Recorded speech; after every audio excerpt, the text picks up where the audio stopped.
प्यारे छात्र छात्राओं, इस नए सत्र में आप लोगों का स्वागत है।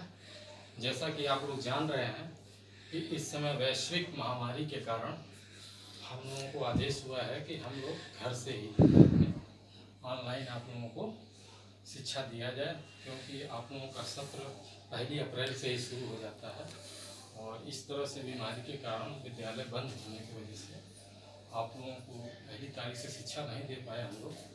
इसके लिए हम लोगों को बहुत ही खेद है, किंतु आप लोगों का भविष्य बहुत ही जो है महत्वपूर्ण है।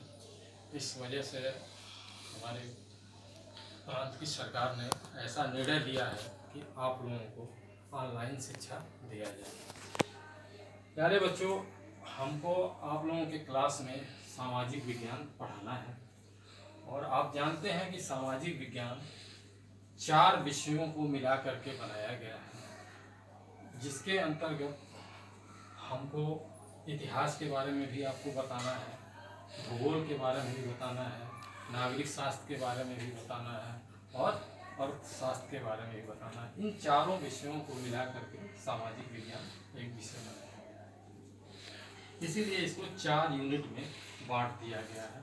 पहले यूनिट में इतिहास को रखा गया है, दूसरे यूनिट में भूगोल को रखा गया है, तीसरे यूनिट में नागरिक शास्त्र को रखा गया है और चौथे यूनिट में अर्थशास्त्र को रखा गया है। इस तरह से आपके विषय को 4 यूनिटों में विभाजित कर दिया गया है। अब इन चारों विषयों में महत्वपूर्ण सब विषय है और सब में से बराबर क्वेश्चंस आपको पेपर में दिए जाएंगे, एग्जाम में आएंगे और चारों विषय आपके लिए बहुत ही महत्वपूर्ण है।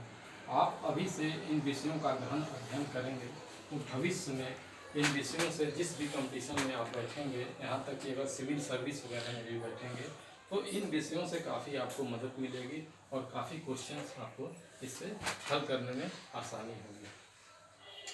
प्यारे बच्चों, आज हम आप लोगों को अर्थव्यवस्था के बारे में बताएंगे, अर्थशास्त्र पढ़ाएंगे। अर्थशास्त्र बहुत ही महत्वपूर्ण है। आज का भौतिक परिवेश है, ऐसे परिस्थिति में अर्थशास्त्र विषय का अध्ययन बहुत ही आवश्यक हो जाता है, क्योंकि आज का जो समय है वो सब कुछ अर्थव्यवस्था पर ही आधारित है। इसलिए आज के दौर में यह विषय और भी जो है महत्वपूर्ण हो जाती है। वैसे हम आज के अर्थव्यवस्था पर विचार करें तो हम देखते हैं कि हमारी अर्थव्यवस्था जो है, पूरे विश्व की अर्थव्यवस्था का वर्गीकरण जो है वो 2 भागों में हो गया है। पहले भाग में अगर देखा जाए तो इसका विभाजन व्यक्ति के प्रति व्यक्ति आय के आधार पर किया गया है। जैसे प्रति व्यक्ति आय होगी उस हिसाब से जो है उसको विकसित अर्थव्यवस्था और विकासशील अर्थव्यवस्था 2 अर्थव्यवस्थाओं में विभाजित किया गया है।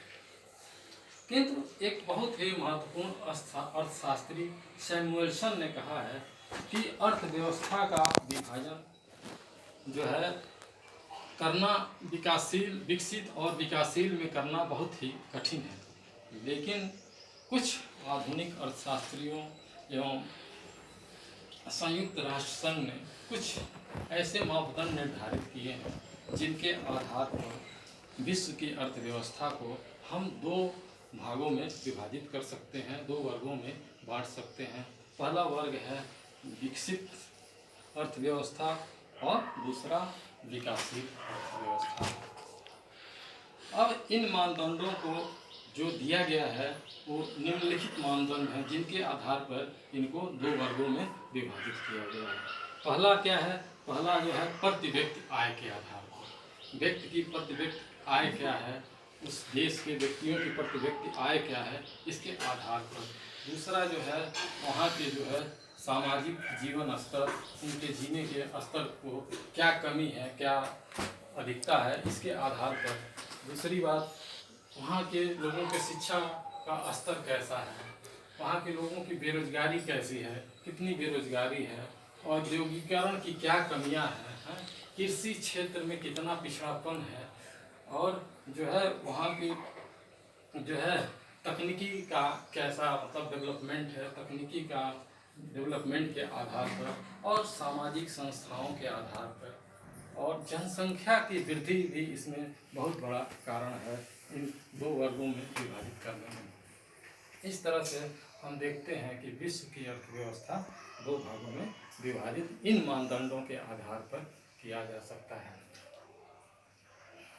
धन्यवाद।